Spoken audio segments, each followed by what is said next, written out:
Tendências do vinho para 2026. Sim, assim como o mundo da moda, o mundo do vinho também tem as suas tendências. E nesse vídeo eu vou trazer 5 tendências ou previsões que devem abalar o mundo dos vinhos nesse ano de 2026. Eu sou a B e o meu trabalho é fazer com que o vinho se torne parte das suas melhores experiências. Esse é mais um dia com participação especial da minha gatinha aqui no YouTube, porque ela quer ficar pertinho de mim. Então, Holly, dá oi pra galera. Oi, galera. Não me enche o saco, mana. Todo ano eu faço um vídeo, normalmente lá no Instagram, falando das tendências do vinho.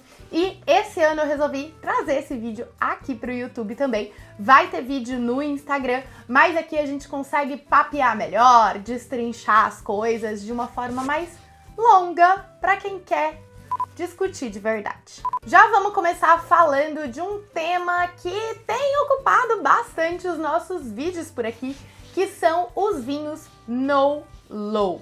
Essa é de fato a maior tendência para esse ano, que são os vinhos com baixo teor alcoólico reduzido ou vinho sem álcool. No álcool, low álcool de teor alcoólico reduzido. É importante lembrar que vinho sem álcool não é suco de uva, tá? Quando a gente fala em vinho sem álcool, normalmente a gente está falando de um produto que passou por um processo de desalcoolização. Você tem um vinho que passa por uma fermentação alcoólica, então para a gente poder ter vinho, a gente precisa da uva, que vai ter aí a ação das leveduras, transformando o açúcar da uva em duas coisas: álcool e CO2, que acaba se dissipando no ar, que é o gás, no caso dos espumantes. Vai ficar ali, enfim, não vou entrar nesse detalhe. O ponto é, para fazer vinho, a gente precisa ter álcool. O álcool é um resultado natural da fermentação. Então, se vinho é um suco de uva que fermentou, o álcool está inerente ali a ele. Para ter um vinho sem álcool, a gente vai desalcoolizar esse vinho. Então eu vou fazer um vinho e depois eu vou passar por um processo de tirar o álcool desse vinho.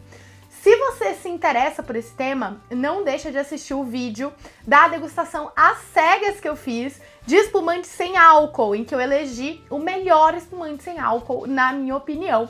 Eu vou deixar o vídeo aqui na descrição, então terminando esse vídeo de tendências, você vai lá conferir para estar por dentro também dessas tendências. Para quem não quer cortar o álcool, mas quer sim uma opção que te permita reduzir um pouco o consumo, ou mesmo reduzir em termos aí de calorias, a gente tem os vinhos low álcool.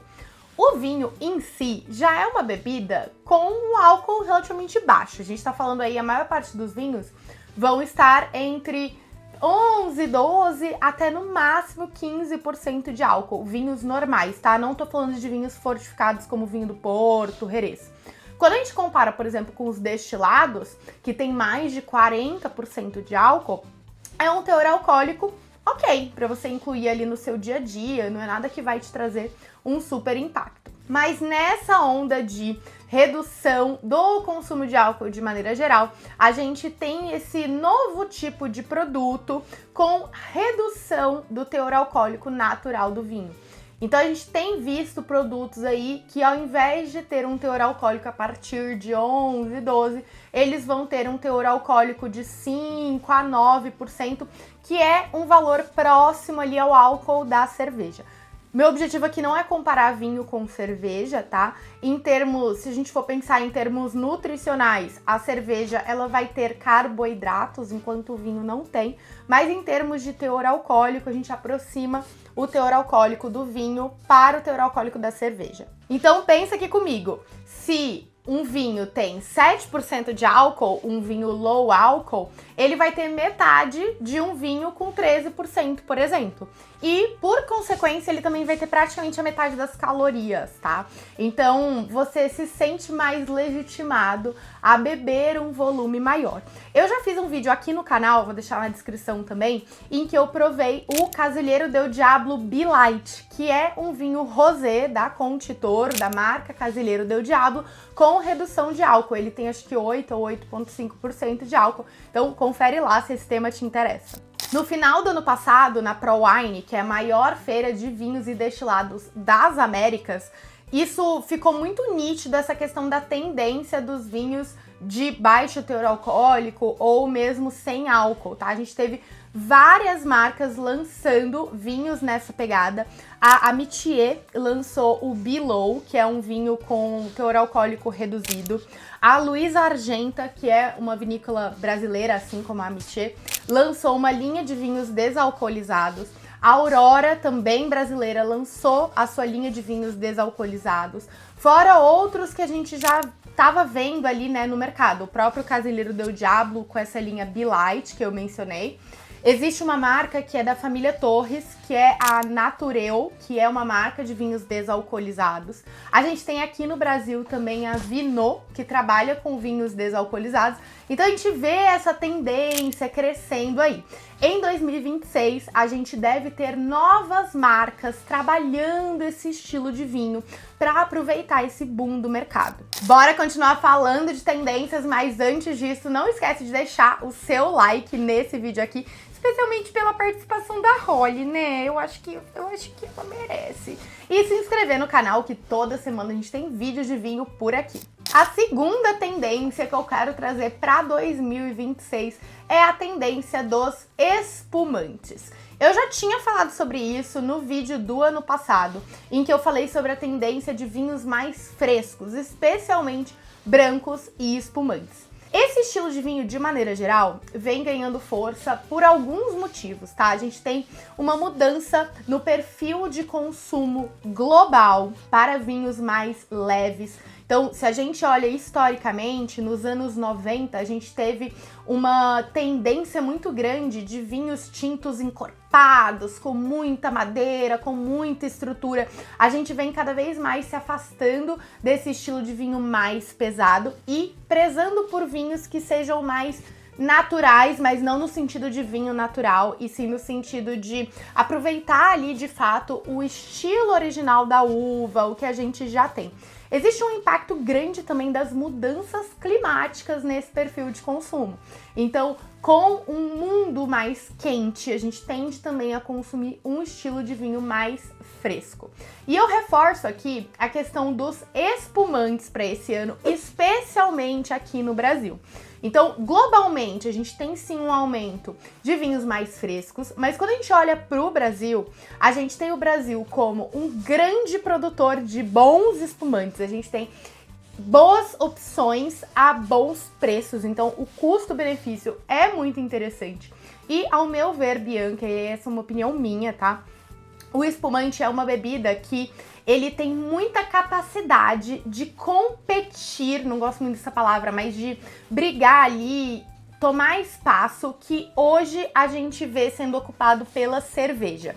Então, o espumante, ele é fresco, ele é uma bebida gaseificada, com borbulhas, combina com tudo em termos gastronômicos e em termos de clima também, né, vai bem no verão, mas vai bem no inverno também. Então, eu acho que se a gente conseguir quebrar aquela coisa do espumante é só para celebrar, espumante é só para o Réveillon, que eu vejo sendo quebrado ao longo dos anos, cada vez mais aqui no Brasil, por conta dessa força que a gente tem, por conta de tudo isso, a gente vai ter o espumante aí, se possível, como a bebida que é a cara do Brasil. Sem falar que de fato é a cara do Brasil, né? Uma coisa festiva, alegre, tem tudo a ver com a nossa cultura. E um dado que contribui para essa perspectiva é que no segundo semestre de 2025 a gente teve uma situação super grave aí com a questão da crise do metanol. Então muitas pessoas optaram por deixar de consumir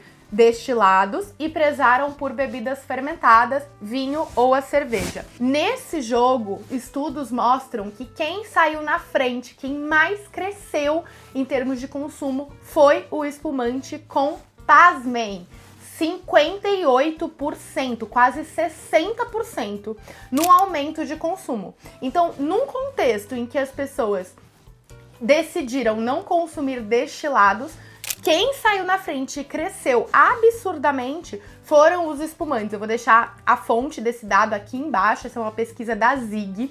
Então isso mostra todo o potencial que essa bebida tem dentro do nosso contexto, nesse contexto de descontração, de reunião de amigos. Um ponto importante que eu gosto de registrar, que é importante que eu registre, é o seguinte: se a gente olha para os números globais, os espumantes desceram um tiquinho de nada, tá? Nos últimos anos, o consumo. O que traz uma discussão se a gente teria, de fato, chegado, digamos assim, num ápice de consumo de espumantes globalmente, tá? No mundo. Mas eu realmente acredito que o Brasil tem uma perspectiva diferente, porque por conta dessa questão da gente ter muita disponibilidade de produto, de ser um produto que é a cara do brasileiro, então, definitivamente, os espumantes, especialmente os espumantes brasileiros, são uma grande aposta minha para 2026. Uma outra tendência que eu não trouxe no vídeo de 2025, mas que a gente vê sendo muito discutida agora para 2026, é a da premiumização, que é da gente ter vinhos com um valor agregado maior, vinhos mais premium. No vídeo que eu fiz lá no Alentejo, em que eu entrevistei o Luiz, que é o presidente da Comissão Vinícola Regional do Alentejo, vou deixar aqui na descrição também, ele fala sobre isso, sobre como Portugal e o Alentejo têm se posicionado como um fornecedor de vinhos premium. E a gente tem alguns dados que sustentam essa tendência, tá? Esses dados mostram que nos últimos tempos a gente teve uma mudança no perfil de compra de vinho. E aí a gente tem que dar uns passinhos para trás e entender, em termos de mercado de vinho, como que tá o nosso histórico. A gente teve um aumento muito grande do consumo de vinhos na pandemia. Talvez você que está me assistindo seja uma pessoa que se conectou com vinho nessa época. Logo depois da pandemia, a gente teve uma baixa no consumo e eu diria que depois disso, uma certa estabilização. Independente desse contexto ou não, os vinhos de entrada, que são os vinhos mais baratos, eles sempre foram muito representativos, porque acaba sendo o vinho que a maior parte das pessoas consome, vai no supermercado, compra um vinho de 40, 50 reais e depois vai subindo, digamos assim, melhorando o seu estilo de vinho. Esse estilo de vinho, de entrada, ele vem perdendo um pouco de força se a gente olha para o consumidor de maneira geral, o que pode indicar muitas coisas, tá?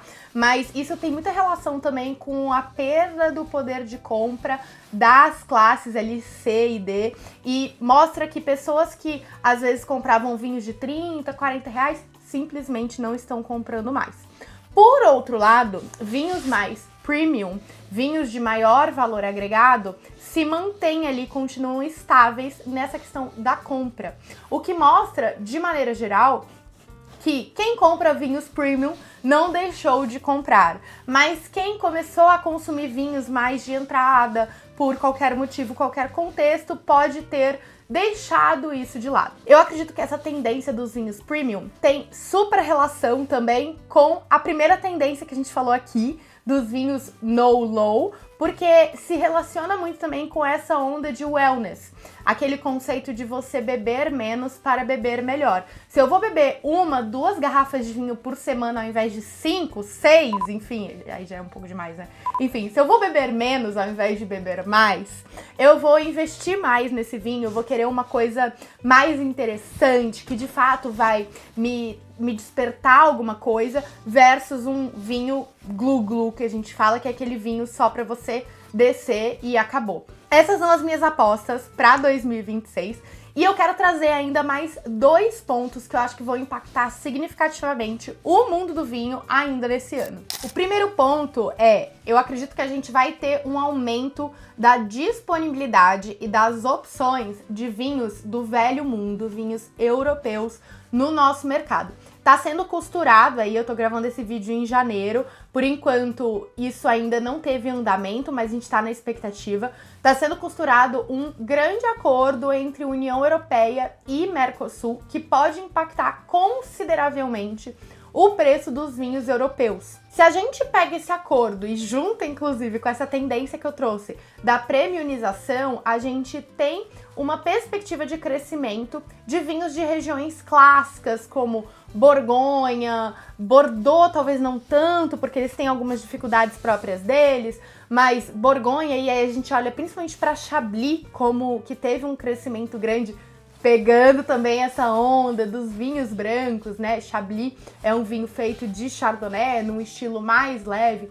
Então, vai ser um desafio para produtores chilenos, principalmente. O Chile é responsável por mais de 30% das importações de vinho aqui no Brasil. Então, 30% dos vinhos importados são chilenos. Esse número é muito alto. O Brasil é o maior mercado para o Chile, é o mercado principal.